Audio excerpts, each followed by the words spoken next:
this week at Penn State? Yeah, I mean, our group, we got to do everything. We got to run the ball. We got to run people over. We got to block. We got to run routes. So missing another O-lineman, we got to step up even more than we already did. Maybe that's helping with the ends on pass pro or run block, and they got to feel us this week for sure. How would you just evaluate the way you've played so far this season? Yeah, I think it's been good.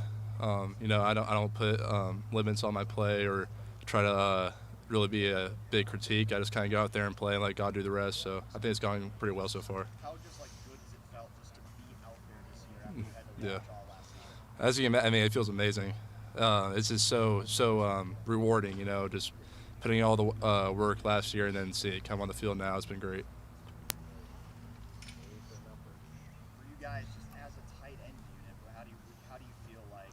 Where are you guys at? Yeah. What do you guys need to do to elevate yourselves in the second half of the season? Yeah.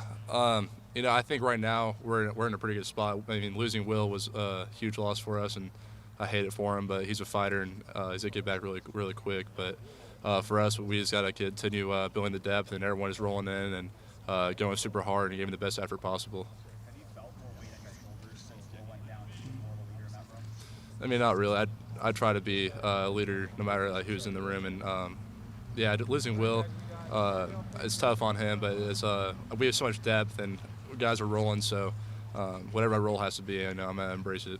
What was your biggest focus this week in terms of the run game, run blocking, trying to shore up some things maybe from last week as a unit that you guys weren't able to do?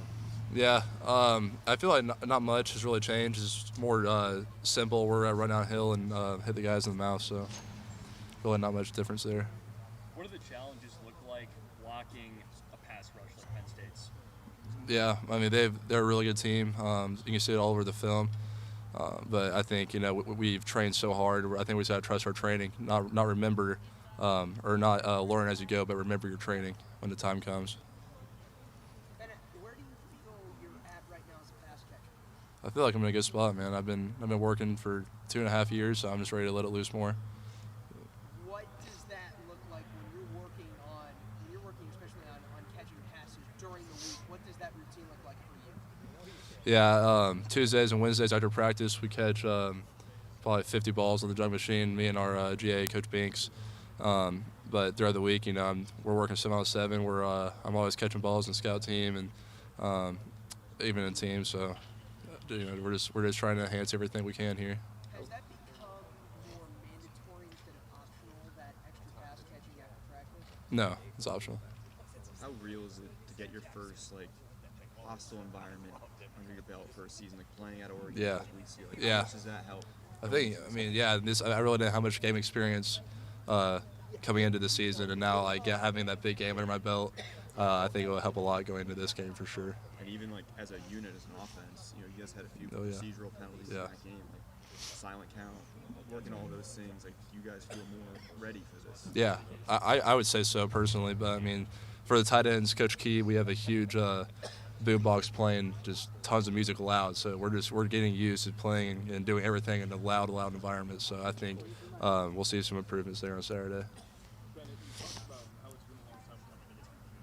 Every time your number is called, what's the mindset you have as you're talking about? My mindset is really just go as hard as you can and leave the rest up to the Lord. And I know I can't do it by myself, and so I think my faith has been a really big part of my more playing time this season. And every time I get opportunity, I'm just trying to go as hard as I can.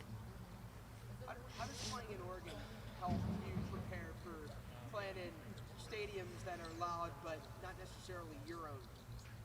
Yeah, it's because you get used to the hostile environment. So when you're in a away stadium, it's gonna be loud when you're on offense, and when you're at home, it'll be less loud when you're on offense. So playing that, just learning how to play successfully on a silent cadence, is gonna help us a lot in the long run.